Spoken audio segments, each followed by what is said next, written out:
大家好，歡迎嚟到家國天下嘅頻道，我係你哋嘅主持郭正彤。就喺大埔嘅雲福苑11月26號嘅大火，終於喺43個小時之後就有救熄。呢單嘢亦都變成咗一個國際嘅大新聞。咁喺呢度，家國天下致以衷心嘅哀悼。另外，亦都為前線嘅英勇人員呢，尤其是犧牲咗嘅消防員，致以無限嘅尊敬。事情發生咗之後呢，而家呢就係考驗我哋港府嘅問責，同埋關於裏面錯綜複雜嘅承建商嘅問題，事後嘅檢討啦。另外，亦都為住到底點解會，即使係8年8棟大廈一齊嚟到維修嘅時候，點解會8棟一齊啊？嚟到一齊波及，到底係黐喺窗上面嘅發泡膠嘅問題啊，定係濾網嘅問題？嗰個尼龍濾網問題，定還是到底係竹棚嘅問題呢？就住呢3樣啊，最主要極有可能會引起大火嘅原因呢。咁今日亦都會同大家嚟到去一齊研究一下嘅。尤其是去到竹棚嘅問題，各有各嘅説法。咁今日家國天下就會將佢帶出嚟，等大家亦都去一齊嚟到判斷下。喺事情嘅發生，因為我哋香港咧就有個粵港澳應急管理合作嘅暨大灣區一個應急救援行動嘅合作嘅框架協議嚟嘅。咁呢個協議底下咧，當我哋香港一有任何天災人禍嘅大事，其實深圳嗰邊亦都馬上咧嘅人員同埋設備亦都準備好，所以喺事情一發生嘅時候，不久咧深圳嗰邊就有支援嘅部隊準備咧就經蓮塘口岸過嚟香港，但係我哋香港嘅特首李家超卻婉拒咗。究竟點解呢？好多人就知道係唔係過咗2019年之後，點樣都懼怕中方嘅人員過嚟。李家超話：香港有足夠嘅能力去處理，咁到底有冇呢？我哋都一齊研究下。香港喺開埠以嚟有好多有刻骨銘心嘅意外，咁亦都係一個俾我哋後世人嘅教訓。但係到底我哋香港有冇吸收呢個教訓呢？今日就會細微有幾單，可能1918年嘅跑馬地馬場嘅大火。96年嘅大家都知道就係嘉里大廈嘅不幸事件，仲有就係可能近期啲嘅就係08年嘅嘉禾大廈旺角。咁但係咧有好多人馬上就將今次嘅事情同呢個2010年嘅上海靜安嘅一棟公寓大廈嘅意外咧嚟到作對比。咁我會細微幾單可能同今次嘅事件都有對比同埋相同之處嘅大火嚟到去一齊嚟到去討論下嘅。我哋今次香港發生如此不幸嘅事件，嚟自社會上面甚至係中港台3地大部分嘅巨企都願意表示支持同埋伸出援手捐助，甚至我哋嘅敵國同我哋有敵對關係，甚至可能係針鋒相對當中，都因為今次事件而致以慰問。咁我喺呢度亦都會細數一下，但係亦都同時間譴責呢個世界總係有啲不法分子，甚至有啲抹黑咗良心嘅人呢，藉住災害嚟到達到佢哋自私嘅目的，甚至幸災樂禍。咁喺呢度家國天下呢，係會強烈咁譴責嘅。事件發生之後，社會有啲好多人好悲痛嘅心情，亦都好影響佢哋嘅身心健康。咁我自己作為行為心理專家，咁我亦都有啲建議可以提供俾，如果係因為呢件事受到身心壓力好陰影好巨大，導致你寢食難安嘅，我都會有啲建議。而家有另一個最大嘅問題就係講點解港府到而家嘅香港嘅消防員都未用上內地嘅消防高科技設備呢？咁究竟係咩原因呢？咁到底內地嘅消防高科技有人士講係唔啱用、唔識用，亦都到底係咪呢？咁喺呢度今日家國天下會為大家介紹一啲我哋國內可以講得係全球首創嘅高科技嘅消防系統啦。有好多人講消防嘅無人機到底係點樣，亦都會為大家介紹下。簡單介紹下，我揀咗一個喺我哋國內算係最普及，唔係咁突出，最普通能夠用上嘅消防無人機。咁睇下係科技去到咩程度。咁到時大家亦都可以自行判斷下、諗下、研究下，到底是否真係唔啱用我哋香港。喺節目開始之前，請大家咧就訂閱家國天下嘅頻道，因為呢個頻道冇做好耐㗎啦。咁如今我哋揾到個新方向，就係除咗講呢個世界大事之外咧，就會為大家推廣一啲城中嘅特別可能生活啊、潮流啊、品味啊，甚至係拍賣上面嘅資訊。除此之外咧，就係揾到一個新方向，就係喺如今當前世界嘅局勢，家國天下將會守住我哋中國人嘅傳統思想，修身齊家治國平天下，呢個應該先至係真真正正最正確嘅道德呢個理念，呢個主義。任何呢個世界反人類、反生育、反婚姻，任何呢個唯恐世界不亂嘅虛無嘅道德觀念同埋主義咧，家國天下將會企硬我哋嘅宗旨，去反對呢啲虛無、似是而非嘅所謂道德主義嘅。好啦，咁事不宜遲咧，係啦，講到呢度嘅時候，再一次提大家，希望大家訂閱家國天下嘅頻道，冇做好耐啦，撳下點讚啊，留言討論下，咁我哋希望可以得到更多嘅互動，你哋嘅互動喺個台嘅互動咧，就係對我哋最大嘅支持。事不宜遲，係時間為大家一齊討論下呢單非常之不幸嘅事件。喺香港可以講得係香港開埠以嚟，甚至二戰之後最嚴重嘅一次火災事件。喺大埔嘅雲福苑，一連8棟，因為一個承建嘅工程維修，8棟一齊嚟到去全修。咁有朋友影到咧，就係宏昌閣率先喺佢嘅2樓騎樓嗰度咧，即係較低嘅層嗰度嚟到去起火先，火勢迅速喺幾分鐘之內就燒到上去，燒到成棟。然之後好快咧就蔓延緊隔離嗰棟。咁點解會蔓延得咁快咧？好明顯就係喺大廈嘅外圍啊，絕對就係一啲易燃嘅物品。喺咁講到最後就係一燒就燒咗7棟，第8棟冇事，但係嗰棟亦都有疏散。場火係43個鐘頭之內救熄。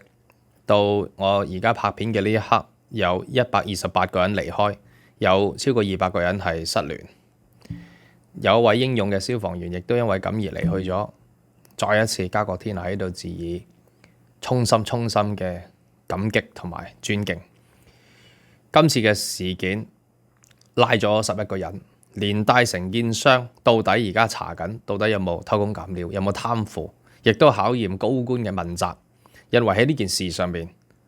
呢個勞工處、屋宇署係一齊管呢啲承建局維修工程嘅。咁另外屋宇署咧又可能會賴消防，因為此事關係到消防問題。如今就查得到，原來幾棟大廈同時個火警鐘咧係唔識響嘅。咁好明顯咧，有人熄咗佢。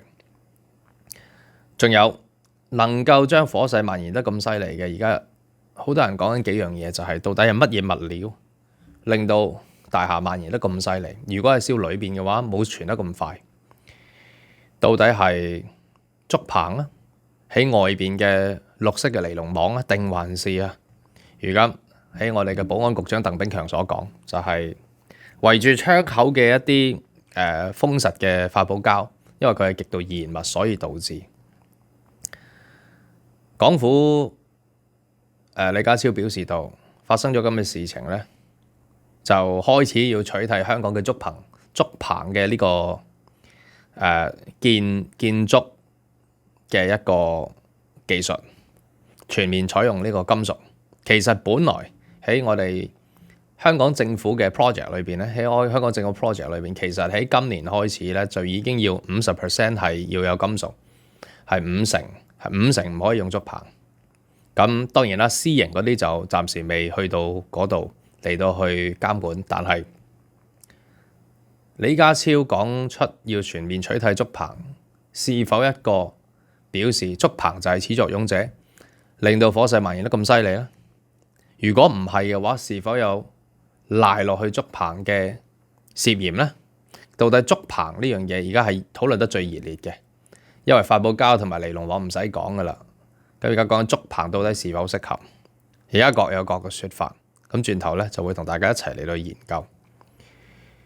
廉署亦都成立咗專案調查有關承建商拉咗嘅11人裏邊有老闆啦、建築公司嘅顧問啦等等。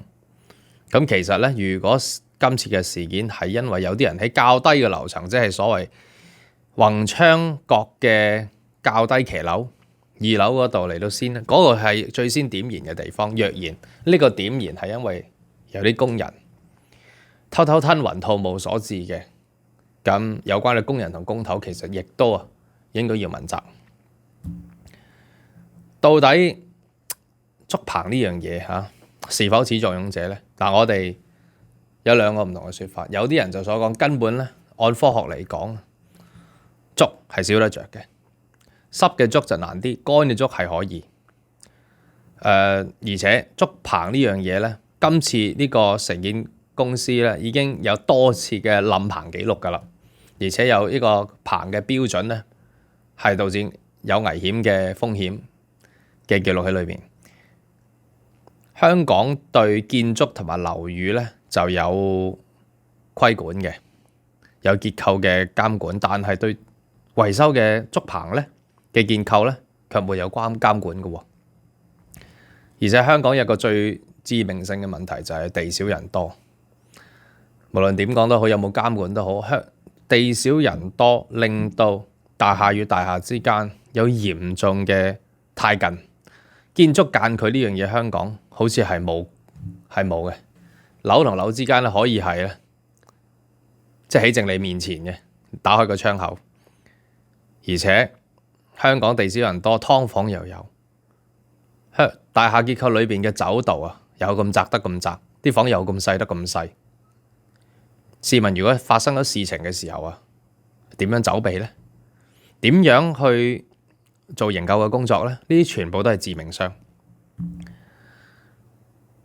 呢個好多人知道，竹棚咧就係一個所謂嘅傳統文化，100年嘅文化應該被取締㗎啦。竹棚嘅員工咧，而家目前咧香港高手師傅有2000人，涉及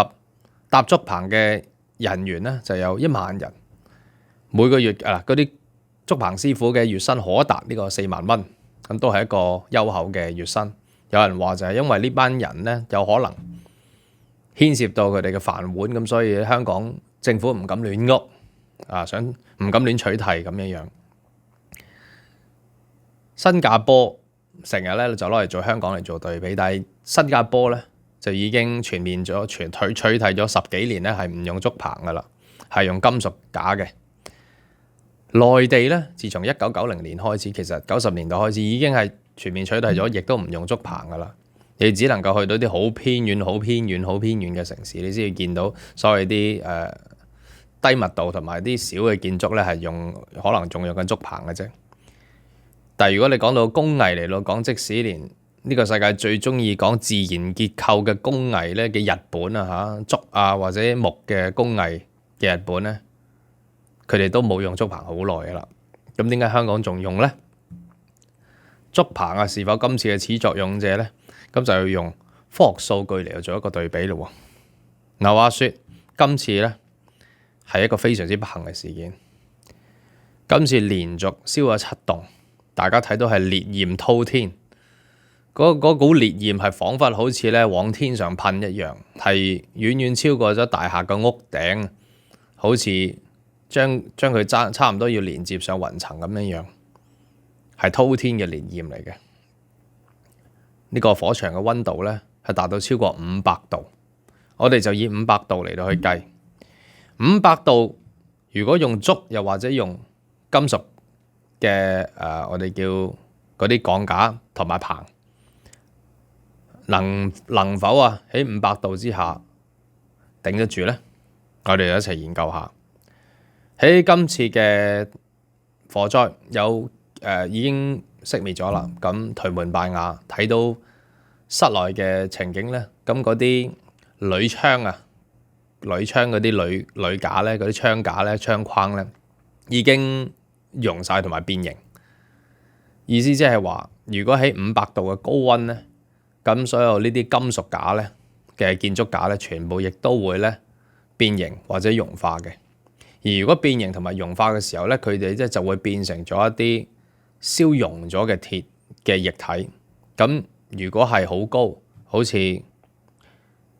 宏福苑咁高，去到31樓嘅話咧，咁就會變成咗好似熔岩咁樣嘅雨咧，就流落去即係下層嗰度、地下嗰度，咁就會擴散呢個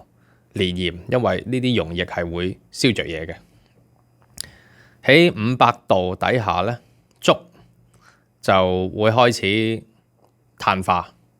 但係即使碳化咧，都仲企得住喺度啊，即係減低咗咧冧棚嘅風險。另外喺500度嘅高溫底下，係講傳熱能力嚟到講咧，如果金屬嘅話，講緊幾分鐘就傳熱㗎啦，喺個高溫。但係咧竹棚咧，去到200-300度咧，都仲可以唔會急劇咁嚟到去引導傳熱，而且亦都唔會咁容易變軟同變形。咁到底竹是否燒得着？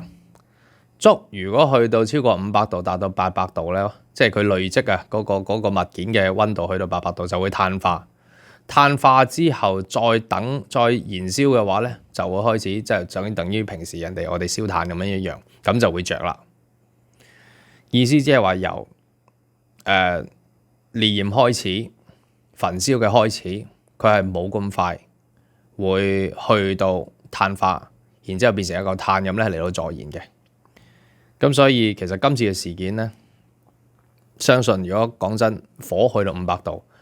講到呢度，我哋先唔講竹同埋金屬到底邊樣有效，因為我自己唔係建築嘅人才，呢樣嘢等有關人才同埋大眾嚟到去判斷。咁但係去到500度嘅高溫嘅話，其實簡單講，竹同埋金屬都頂唔順，就係咁樣樣。其實今次嘅不幸事件，無論竹同埋炭都頂唔順。而如果以嗰個火嘅蔓延程度到底蔓延係邊個導致嘅咧？一定唔係竹，因為冇咁快蔓延得到，所以係咩咧？就係發泡膠，亦都係保安局長鄧炳強所講，發泡膠同埋尼龍網所導致嘅。今次係個好不幸嘅事件。香港同埋內地咧就有個粵港澳嘅應急管理合作嘅暨大灣區嘅應急救援行動合作嘅框架協議。呢個框架協議底下就係簡單講，三地粵港澳大灣區一方有事，幾方一齊支援。因此事件發生咗之後，好快深圳就會知道，而且亦都動員咗大量嘅消防車人員，已經去到蓮塘口岸嗰度整裝待發，喺深圳嗰度已經準備咧過境過嚟支援。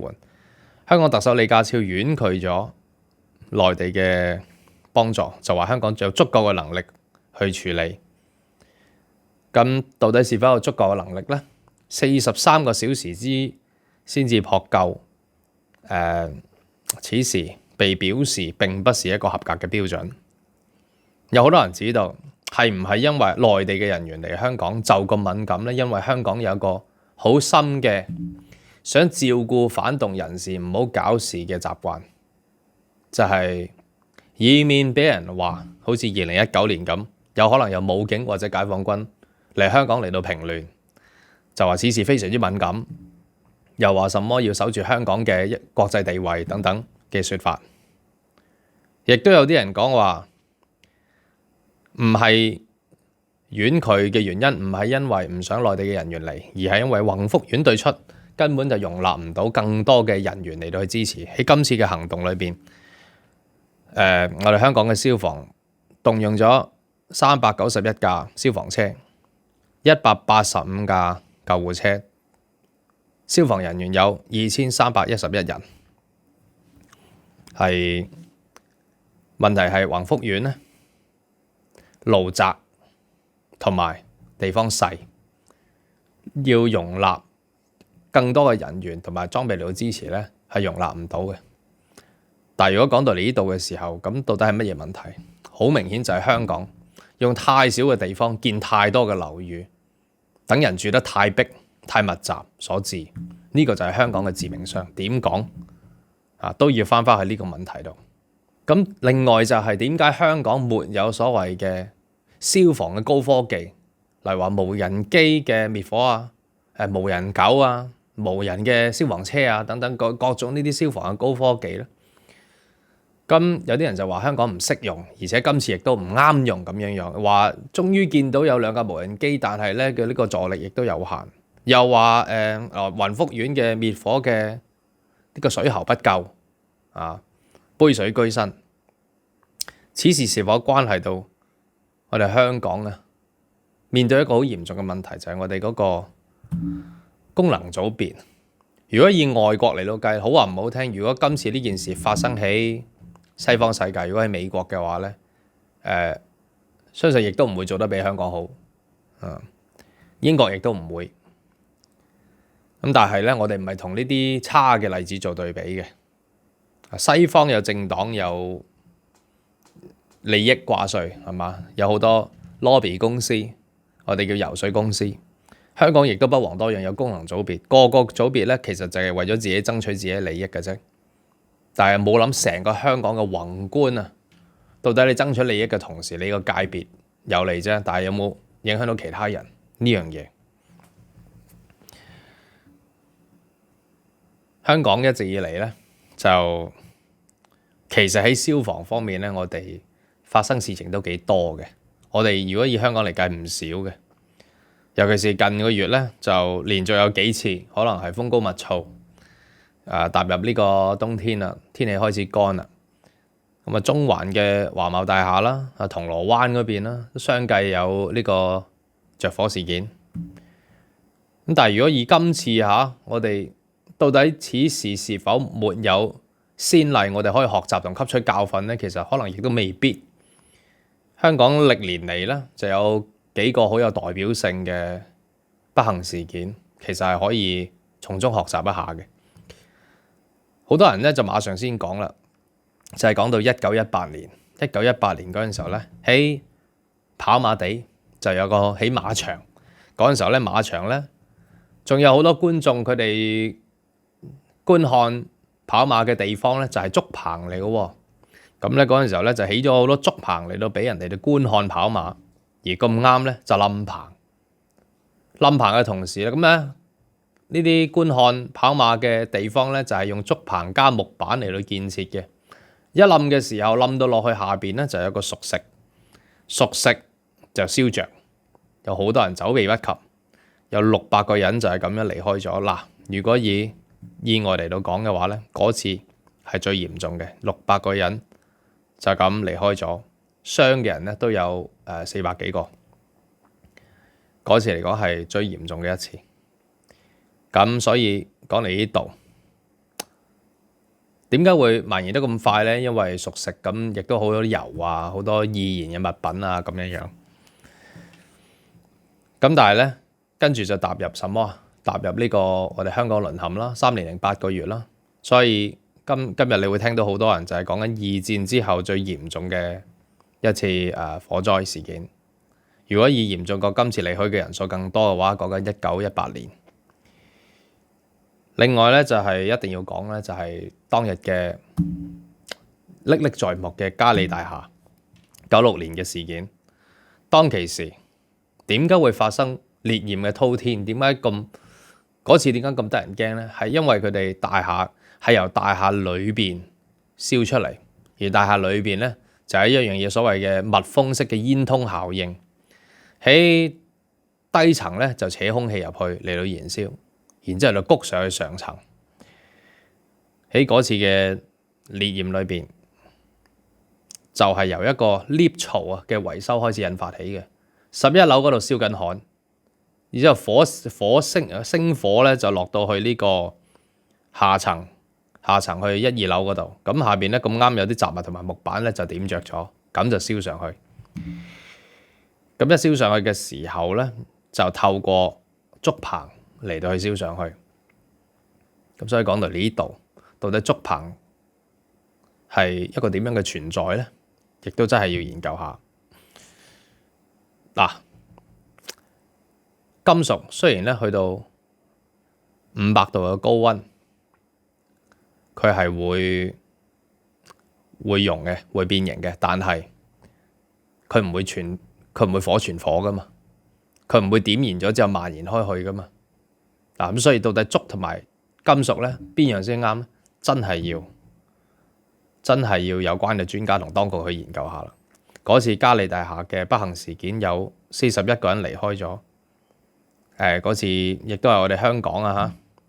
大家有睇新聞電視以嚟咧係一次歷歷在目嘅事件。到底有冇嘢我哋可以學習得到咧？跟住要講就係97之後啦，最近嘅咧有一單係08年嘅旺角嘉禾大廈上面咁啱有2間灑落嘅大人場所，咁咧就應該咧就係佢哋熄咗嗰啲防火警報，因為可能裏邊要有人吞雲吐霧啦嚇，費事有煙啦，咁就熄咗同之後咧嗰度着火，咁燒着咗，4個人離去，55個人傷，嗰次係算係比較近嘅啦。但係最多人今次事件嚟到對比嘅咧，卻不是呢個香港嘅事件，卻係呢個2010年嘅上海靜安嗰度有一間公寓大廈，即係嗰次亦都同今次嘅樣好似嘅，非常之嚴重，亦都係烈焰滔天。嗰次事件就係大廈嘅外牆進行緊維護同埋維修，而呢個維護同埋維修咧，亦都係竹做嘅鷹嘴架同埋尼龍網咧點燃咗。然之後點燃就燒到入大廈裏邊，燒到大廈嘅外層，就導致烈焰滔天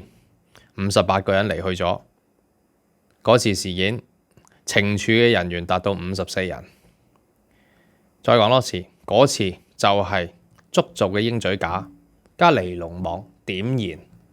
所導致咧，就成棟一齊嚟到焚燒。講到嚟呢度嘅時候，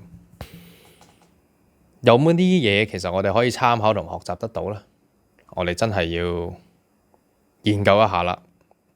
有關人士、有識之士同埋有關嘅專才，其實都應該本住為國為民嘅良心嚟到好好研究下，到底我哋做嘅嘢是否科學？我哋有冇維護一啲人嘅利益，而去犧牲咗大眾嘅利益？香港正如我頭先所講，我哋唔需要同做得唔好嘅國家同地區嚟到對比啊！但係喺發達城市嚟到計啊嚇，過去呢50年咧，呢單算係最大單嘅啦。你話即使喺2017年啊嚇，喺倫敦嘅 Grenfell Tower， 咁係一單亦都駭人聽聞嘅災害嚟嘅，咁有70個人離去咗。再落去就係90年嘅呢個 Happy 世界嘅 nightclub， 咁咧就喺紐約嘅87個人離去咗。呢兩單算係英國同美國咧最大單，同埋即係最有參考價值，亦都歷歷在目嘅。咁不過如果覺得啊，我覺得最相似，亦都好多人作為對比嘅咧，就係講緊上海靜安嘅頭先講過嗰單，因為亦都涉及呢個大廈維修。講到呢度啦，就呢啲不幸嘅事件係駭人聽聞嘅，亦都成為咗國際大新聞。我好高興見到就係無論係中國內地、香港同埋台省、中港台三地都有各大企業咧伸出援手同埋支援同埋捐助。咁喺今次嘅事件，甚至見到咧就係本應係我哋針鋒相對嘅國家，甚至敵國唔同嘅人士咧，都有人致以深切嘅慰問同埋哀悼。例如話外國嘅企業外國企業蘋果 Tim Cook 咁就亦都慰問我哋嘅情況，甚至有呢個捐助。英國嘅外相同埋英皇查理亦都致以慰問，同埋對前線嘅人員咧表示尊敬。我哋香港有好多香港嘅南亞移民喺今次亦都衝去嗰個地方嗰度嚟幫手運送物資做義工。佢哋話香港都係佢哋屋企。喺今次嘅意外有好多外傭姐姐亦都離開咗，嚟自菲律賓或者嚟印尼。咁有好多新聞就係表示佢哋喺今次嘅事件都切心咁嚟到去維護住佢哋工作嘅家庭。香港嘅大學生有好幾班都去咗災區嗰度咧，嚟到去做義工嘅工作嚟到協助。總之喺呢個社會上面各行各業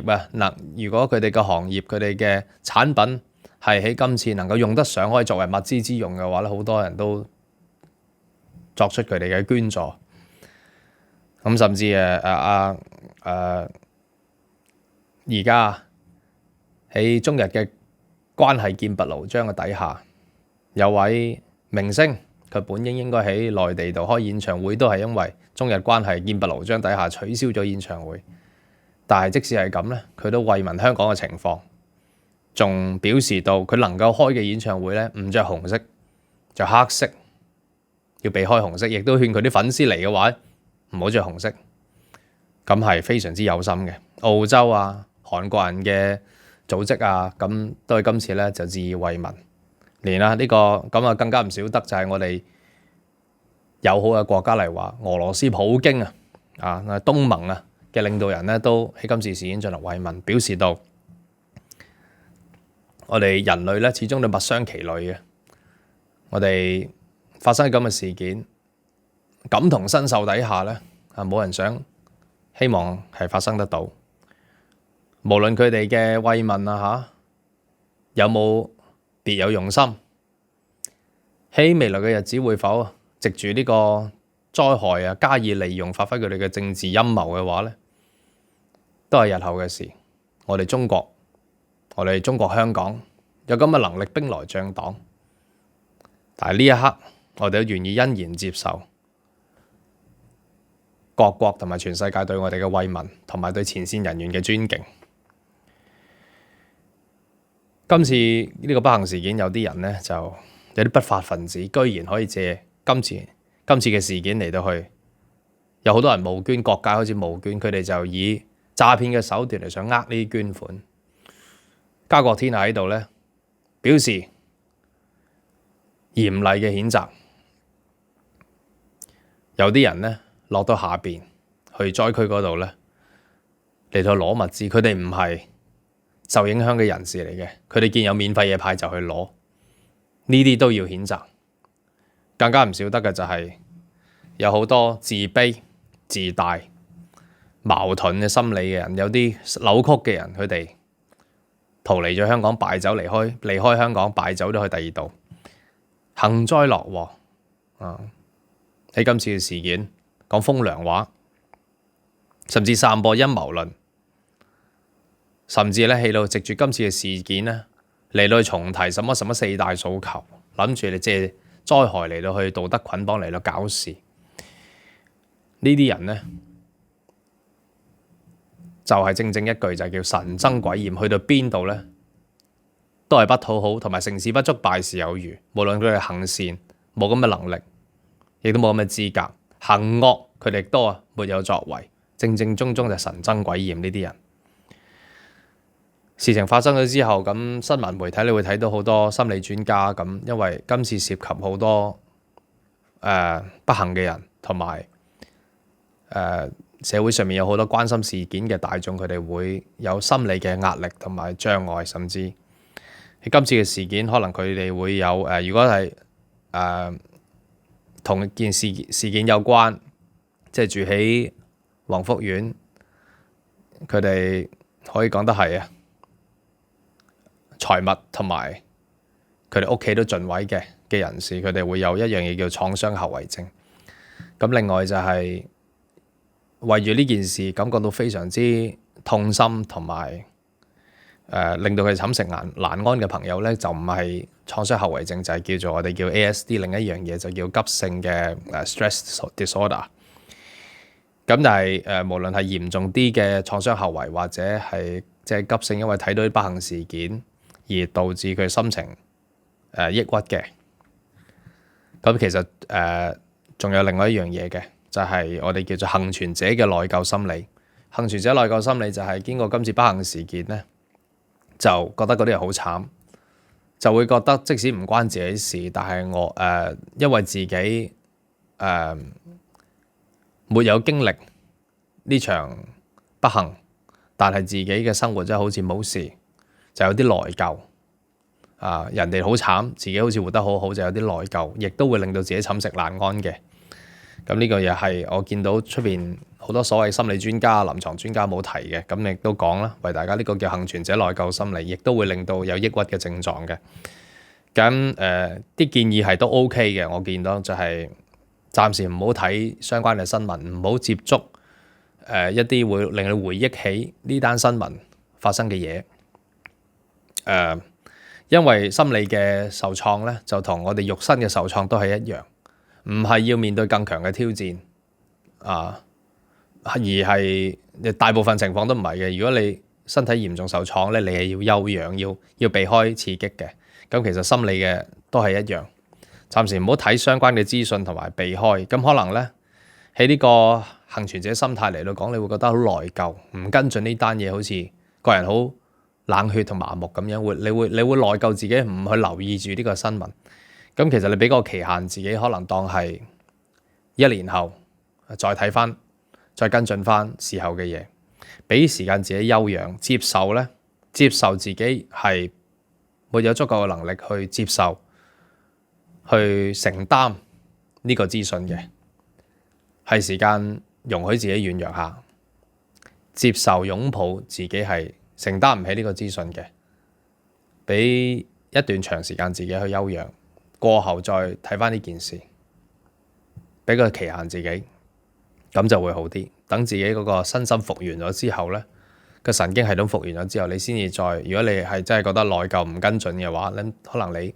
過咗個期限，可能1年之後你先再跟進翻件事，了解。而家俾時間自己休養一下。喺價值觀嘅調整方面咧，你要記住，人係求生，並不是求死。好多喺件事影響嘅人同埋離去咗嘅人咧，佢哋都係想求生。所以如果能夠調整自己，要更加珍惜自己嘅人生，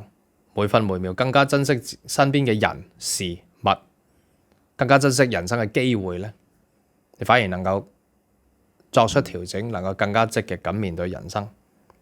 如果有喺到呢個時候有宗教信仰能夠作為交託同寄託嘅話咧，就呢個時候就大派用場啦。咁講嚟呢度，好多朋友就會講是否我哋香港真係唔識用消防嘅高科技咧？點解43個鐘頭先救得到火咧？當局就話佢哋冇超高嘅雲梯，31樓。我哋香港而家雲梯咧可能去到56米高，係17樓左右嘅啫。咁31樓，我哋點解冇超過100米嘅雲梯咧？因為超過100米雲梯要夠闊，香港路窄，地少人多，所以咧100米雲梯咧，你起碼要10米闊嘅，咁就難以運輸。咁呢個就係香港嘅致命傷問題啦，就係地少人多，就係寸金尺土，係地產商嘅問題。另外就係關於我哋喺呢件事，佢哋講話喺喺裏邊燒出嚟嘅，咁所以嗰啲消防科技唔管用。就算係有啲人甚至話嗰啲咁嘅救火無人機咧，射兩下就冇力㗎啦。咁今次咧個火係好嚴重，所以咧就冇可能用得着咁話。仲有就係唔夠水喉，嗰度根本唔夠水喉，唔夠空間佢哋發揮，咁等等嘅問題。咁家國天下喺度咧，就想藉住呢個機會為大家介紹下我哋國內啊最新嘅即係救火科技，而且咧就係我哋而家咧嚟緊有一個全球首創嘅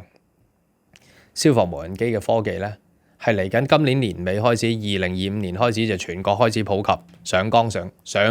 線，正式攞嚟用。正式攞嚟用嘅意思就即係國內已經通過咗幾年嘅驗證啦、安全嘅持續驗證啦，同埋演練啦，甚至可能喺軍方啊前線嗰度有其他執行任務嘅時候咧，就已經用過，所以先至可以民間開始進入消防系統咧上綱啊，嚟到去俾民間普及嚟到去用嘅，去到2025年嘅年尾。咁我就為大家介紹下。咁我哋先揀一個，唔好揀啲最勁嘅。如果我揀一個好普通，亦都係今次好多人會攞嚟講嘅，其實好多人大眾唔知嘅咧，仲有好多更勁嘅無人機嘅。但係我講啲普通啲。其實我哋而家普通嘅消防無人機咧，就係例如話呢個無人機嘅，首先佢哋就喺呢個消防車嗰度咧，平時就摺疊咗喺個消防車嗰度，然之後遇事咧就升空。咁佢哋噴嘅咧就唔係水嘅。咁當然啦，無人機係可以自己帶住一啲消防泡沫嚟到去噴發，又或者水帶係喉管咧，扯住條喉管上去噴，而且噴嘅未必係，通常都唔係水，係一啲叫做滅火嘅噴沫。有好多人知道咧，唔可以用無人機噴水㗎，因為如果燒到500度咧，水蒸氣會令到咧更加難以救援。如果大廈裏邊燒到500度，消防員都上唔到去啦，咁都冇咩救援可言啦。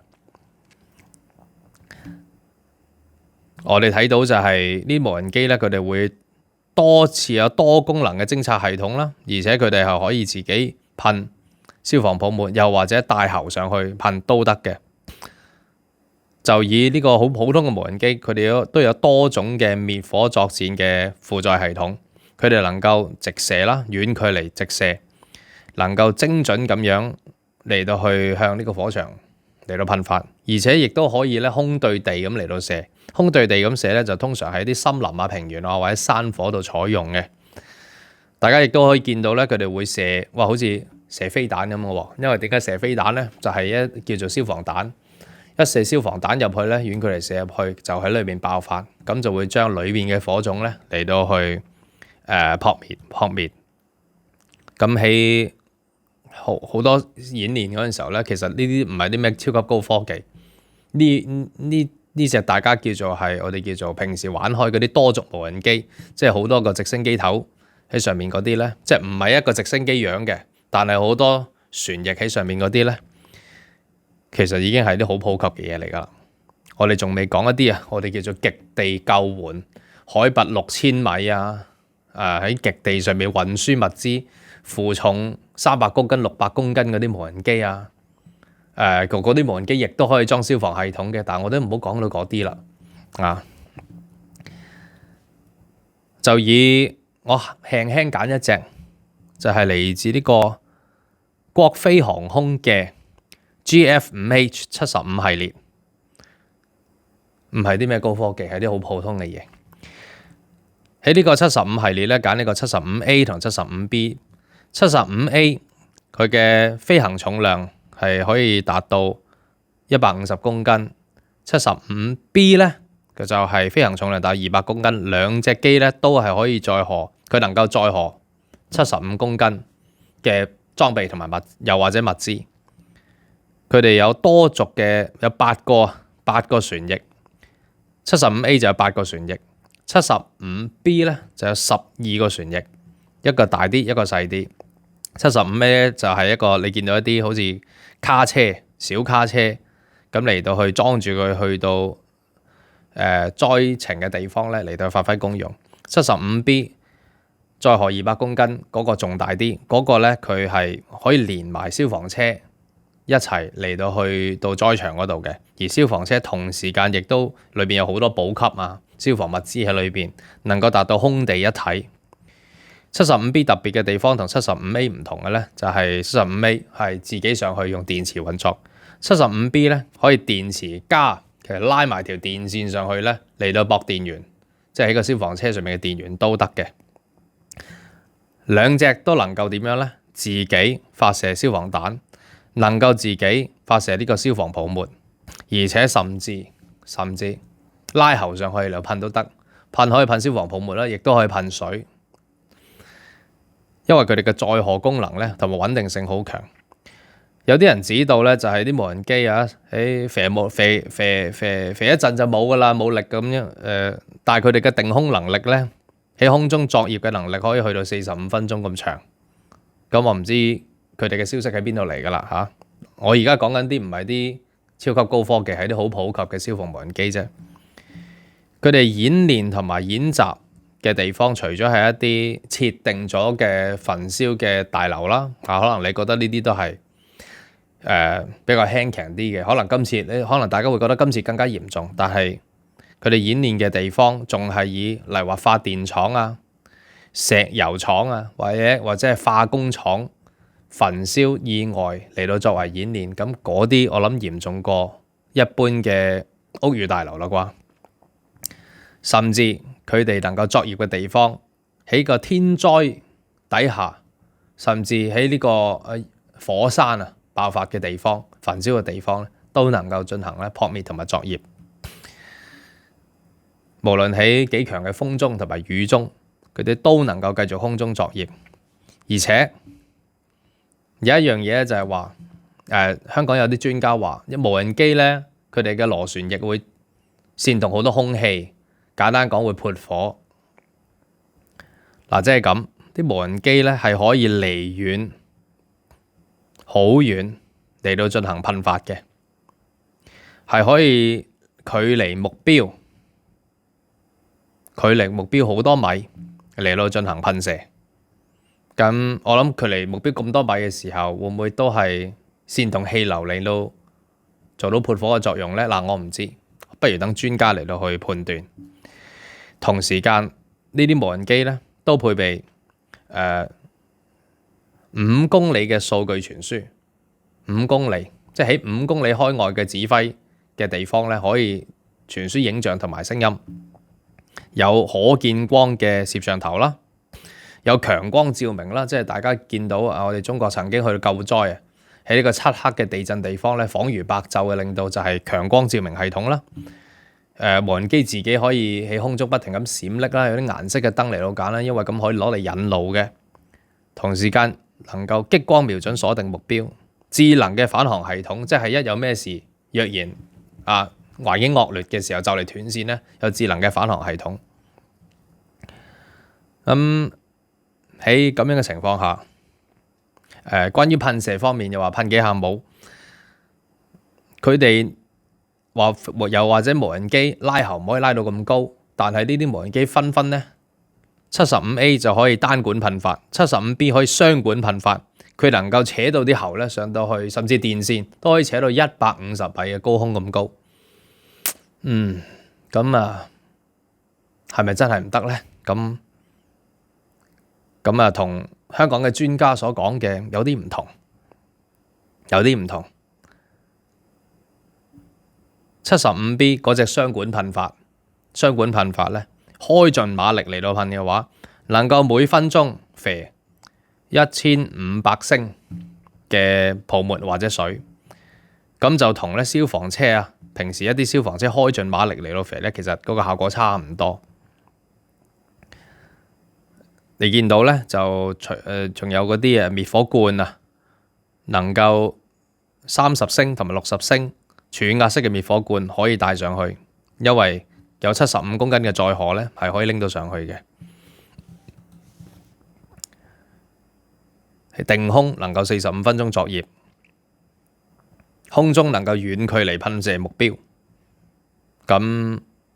專家所講話做唔到嘅嘢，咁其實根據資料咧係做得到嘅。咁除非一樣嘢咯，除非國內所有嘢都係假嘅，所有數據都係假嘅。咁咪可能係香港專家啱咯，咁但係經常冇證冇據就話國內所有嘢都係假嘅，中意用呢種説法嘅係咩人呢？咁大家亦都好清楚噶啦。咁喺我哋嚟緊啦嚇，2025年有另外一個亦都可以介紹下俾大家，就係全國會上崗嘅一個無人消防車無人機系統，全球首創有8台鹹道風扇嘅無人機滅火系統，佢能夠升上超過100米嘅高空，全國會用噶啦，梯上唔到去嘅，佢都可以上到去，1分鐘可以超過100米。佢平時就喺消防車咧就接埋咗嘅，一需要嘅時候咧打開佢就會出嚟噶啦，1分鐘上到100米，能夠超過45米開外嚟到遠程噴射，而且咧佢個噴射嗰陣時候咧能夠係可以係集中啊，唔係噴灑式大範圍嘅，亦都可以集中咧尖鋭咁嚟到去噴射某啲特定嘅精準目標、細嘅目標。喺實戰演練裏邊，能夠30秒可以將人工嘅外牆嘅製造出嚟嘅火焰咧，能夠成功撲滅。30升嘅滅火劑，佢攜帶上去嚟到噴射，等同消防車全力開動嘅馬力。即係呢個。如果係一個全國能夠普及上崗嘅，都唔係一啲最高端嘅科技，但係就好多人就指導到底國內嘅消防科技去到咩程度嘅話，今日就有機會俾我就同大家介紹一下。香港據我所知，一直以嚟都係好抗拒咧入國內嘅科技同埋裝備嘅，任何前線嘅救援啦、警察啦，甚至消防咧，好似都係或者海關等等咧，都係比較抗拒去入嘅。警隊開始越嚟越好，警隊好似入嘅裝備會越嚟越多，但係好似聽聞都仲係有啲緩慢。咁到底是否什麼原因呢？因為香港有個好嚴重嘅問責官僚制度，呢個官僚制度就係若然用嘅嘢係太新。有咩事起上嚟，而一個城市一定會有事嘅，係睇你可唔一時任何天災人禍一定會出，就係睇你發生咗之後，你能夠最迅速咁樣嚟到去應變同埋去平息。但係有咩事起上嚟咧，就好多人都想置身事外。如果入嘅係新嘢，唔係舊嘢，入嘅係國內嘢，唔係外國嘅嘢咧，就好多人咧就會捉住呢個 point 嚟到去問責。排擠同踢人落台，官僚主義係一座大山，而呢座大山會唔會藉住今次嘅事件有所警惕同埋有所反省呢？我哋香港就係由呢個港人治港、高度自治去到愛國者治港，咁到底係我哋香港唔夠愛國者啊，定係香港沒有能力自己治港呢？咁呢個問題有可能拎出嚟。大家亦都一齊研究下，有識之士亦都一齊研究下啦。咁我今日嘅分享咧，暫時嚟到呢度。